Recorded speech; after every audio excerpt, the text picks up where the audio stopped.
Russia and Ukraine are set to hold a delegation-level talks in Istanbul just after the devastating Ukrainian drone attack that crippled Russia's aerial assets, mainly bombers. Experts believe that Ukraine's massive attack on Russian air assets can cast a shadow over the crucial Istanbul talks. Both Russian and Ukrainian delegations are face-to-face once again in Istanbul just before the talks. In fact, the Ukraine delegation also held a meeting with European officials before heading for the talks with Russia.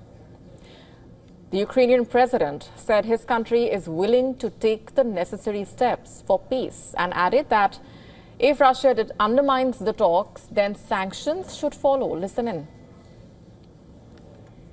We must do everything to make sure diplomacy is not empty.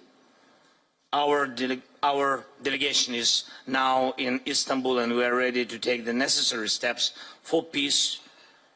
Naturally, the starting point should be a ceasefire and humanitarian actions, the release of prisoners and the return of abducted children.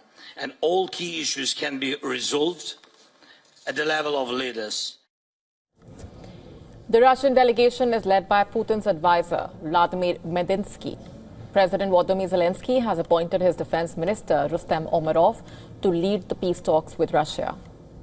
Direct peace talks between Ukraine and Russia were resumed after the US president's call with his Russian counterpart, but the two are yet to make any significant progress towards an elusive agreement.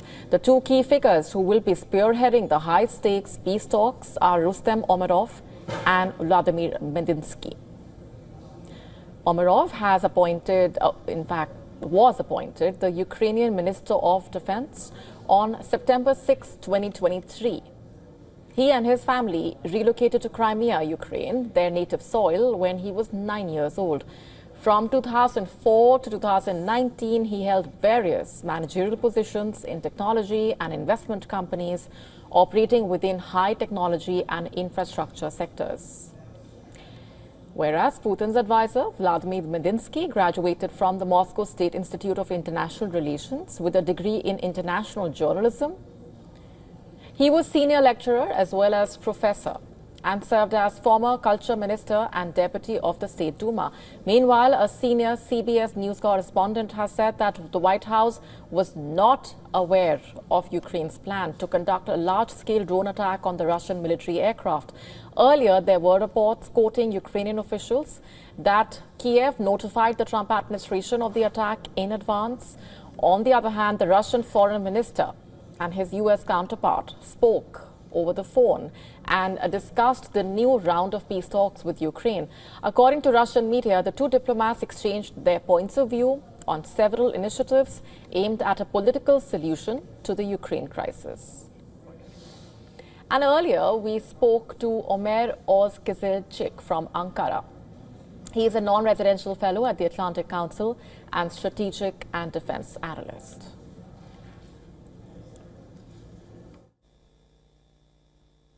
I think this operation was not conducted overnight, as actually the Ukrainian side said the planning phase has taken 1.5 years, and it's quite probable that it took so long. So it was not timely, especially in regards to the negotiations. But I think that the sign to go ahead and the green light by the Ukrainian president was given just before the negotiation in order to increase Ukrainians' leverage at the negotiation table and to show how vulnerable Russia is, and furthermore to show to the US president that Ukraine actually possesses some cards to play in order to change the balance of power on the field.